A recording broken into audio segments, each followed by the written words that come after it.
never imagined I'd end up working in a morgue, but life's twists and turns had a way of leading me to unexpected places. The sterile, cold environment was a far cry from the bustling hospital wards I was used to. Nights in the morgue were uneventful, the silence broken only by the occasional hum of the refrigeration units. It was a job, a means to an end, until I could get back on my feet. One particularly quiet night, I was alone in the mortuary, the overhead lights casting harsh shadows on the tiled floor. The clock ticked steadily, each second echoing in the stillness. I was catching up on paperwork when I heard it, a faint rustling sound, like fabric brushing against metal. My heart skipped a beat. At first, I dismissed it as my imagination playing tricks on me, but then I heard it again, louder this time. The sound was coming from the row of cold chambers where bodies were stored. I hesitated, a chill creeping up my spine, but curiosity got the better of me. I walked over to the chambers, the air growing colder with each step. The noise was unmistakable now, a persistent shuffling coming from one of the units. My hand trembled as I opened the door to the source of the sound. Inside lay the body of a middle-aged man, recently brought in after a fatal accident. His eyes were closed, his face peaceful in death. I checked the identification tag to confirm it was him, John Doe, awaiting identification. The shuffling sound had stopped, and the stillness of the morgue returned. I shook my head, chastising myself for being spooked by something so trivial. As I turned to close the door, a hand shot out and grabbed my wrist. I screamed, yanking my arm away and stumbling back. The man's eyes were open now, wide and unseeing, yet somehow filled with a desperate urgency. He sat up, his movements jerky and unnatural, like a puppet on strings. "Help me," he croaked, his voice a raspy whisper that sent shivers down my spine. I was frozen, my mind racing to comprehend what was happening. This was impossible. He was dead. I had checked his vitals myself, yet here he was, pleading for help. The air grew colder, the lights flickering as if responding to an unseen force. "Please," he repeated, his grip tightening on my wrist. "You must help me." I finally found my voice, stammering, "How? What do you need?" He stared at me, his eyes filled with a sorrow that seemed to reach into my soul. I was wronged. My death, it wasn't an accident. Find the truth. And then, just as suddenly as it began, it was over.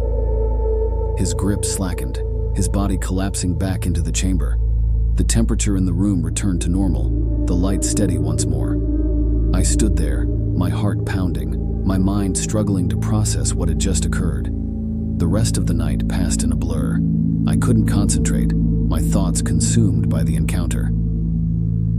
The next morning, I began digging into John Doe's case, poring over records and reports. The more I uncovered, the clearer it became. His death had indeed been no accident. The revelation brought a sense of closure, not just for him, but for me as well. I reported my findings to the authorities, who reopened the investigation. Justice was eventually served, and John Doe's family finally got the answers they deserved. I never experienced anything like that again, but the memory of that night stayed with me. It was a stark reminder that sometimes, even in death, the truth has a way of demanding to be heard.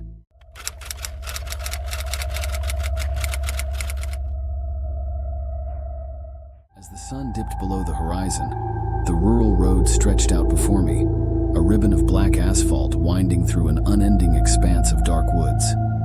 I'd always taken this route home from the late shifts at the diner, the isolated stretch of road becoming a familiar, albeit eerie, part of my routine. Tonight, though, the usual comforting hum of the engine seemed muted, replaced by an unsettling silence that gnawed at my nerves.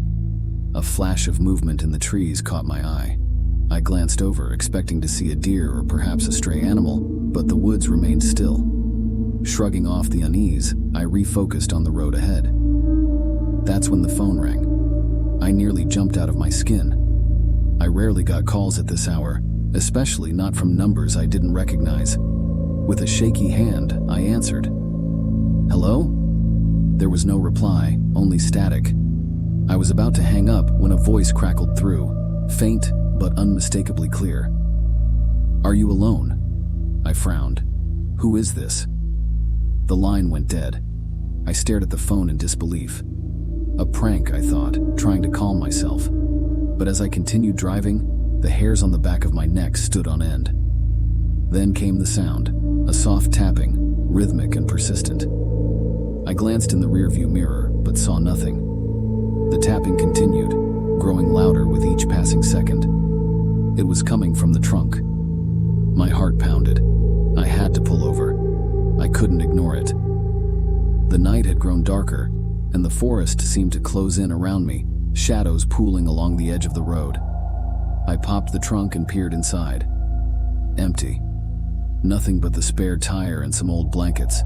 My relief was short-lived. As I was about to close it, the phone rang again. "Hello?" I said, my voice trembling. "Look in the back seat." I froze. My eyes darted to the rearview mirror, and my blood ran cold.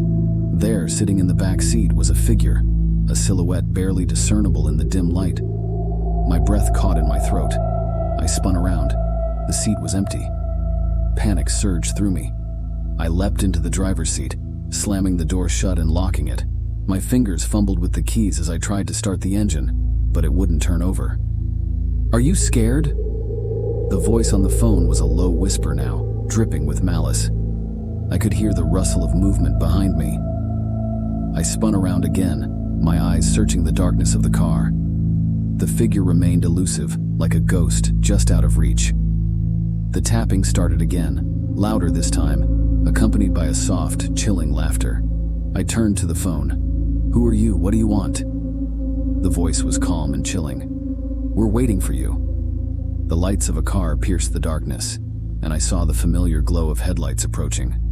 I felt a moment of hope. As the car pulled alongside, I saw the driver's face, a stranger with a look of sheer terror. "Get out of the car," he shouted. "They're coming for you." Before I could react, the figure I had seen in the back seat moved. It was a spectral figure, half-formed and reaching out towards me. The laughter grew louder, echoing through the night as the figure's face became clear, my own face twisted in a grotesque grin. The stranger's car sped away, leaving me alone in the encroaching darkness. I glanced at my phone one last time. The screen now showed a message. "See you soon." The engine sputtered and roared to life suddenly. I tore down the road, not daring to look back, the laughter echoing in my ears. The woods seemed to close in on me, the shadows dancing just beyond the reach of my headlights. The phone rang again, but this time, I didn't answer.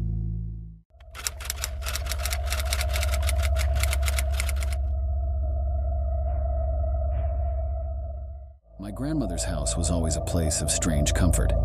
It was an old Victorian, filled with creaky floors, dusty antiques, and an ever-present chill that clung to the walls. But what unnerved me the most was the large, ornate mirror in the hallway, draped with a heavy velvet curtain.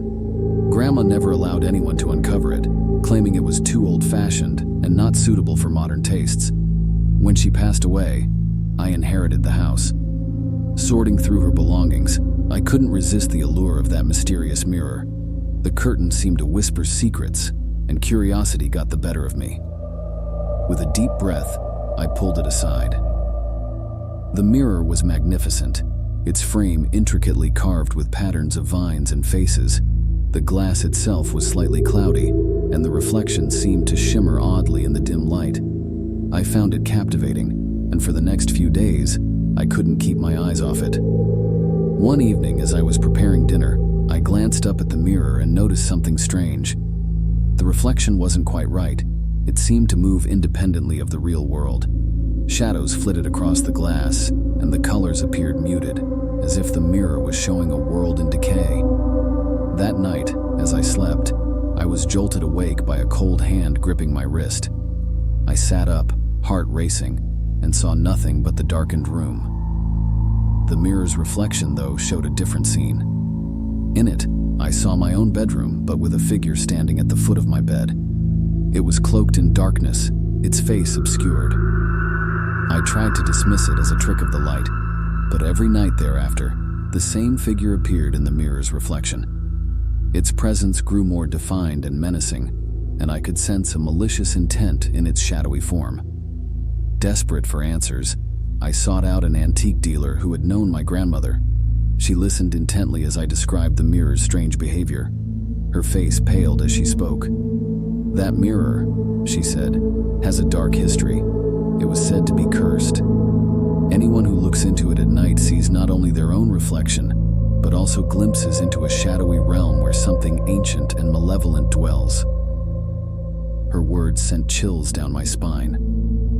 I needed to get rid of the mirror, but it was too late. That night, the figure in the mirror seemed to grow closer, its features becoming clearer and more horrifying. It reached out, and I felt a chill spread through my room, as though the boundary between worlds was thinning. Unable to bear it any longer, I covered the mirror with a sheet and tried to sleep. But the figure's presence was relentless. I could hear faint whispers and scratching noises from behind the curtain. The air grew colder, and sleep eluded me. Finally, driven to madness, I ripped the sheet away from the mirror. The figure was now directly staring at me, its eyes hollow and empty. It began to move toward the glass, stretching its hand out as if trying to reach through the mirror. With a surge of adrenaline, I smashed the mirror with a hammer, the glass shattering into a million pieces. The figure's scream echoed through the room, a high-pitched wail that reverberated in my ears. The moment the mirror was destroyed, the oppressive atmosphere lifted. The cold in the room dissipated, and the shadows retreated. I spent the rest of the night in a sleepless daze, surrounded by shards of glass, but the figure was gone. The mirror was never repaired. I discarded the pieces and vowed never to let curiosity lead me into darkness again. But sometimes, in the dead of night, I can still hear faint whispers and feel an icy chill, as though the mirror's curse lingers, waiting for its next victim.